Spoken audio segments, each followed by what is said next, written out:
في اب عنده 3 اولاد.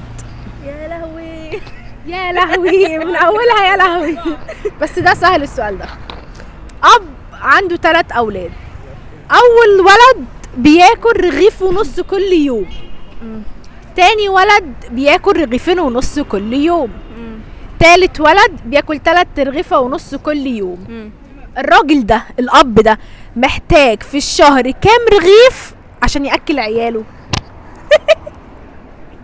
عياله مفاجيع، بياكل 3 رغيفة ونص ليه؟ الاولاني واحد بياكل تاكلي كام رغيف الاول؟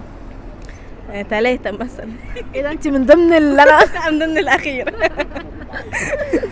طيب يبقى الاب كده محتاج كام رغيف في الشهر؟ بياكل 1.5 والتاني بياكل 2.5 والتالت 3.5. يبقى الاب ده محتاج كام رغيف في الشهر عشان يحاول يسد عياله، يسد جوعهم يعني؟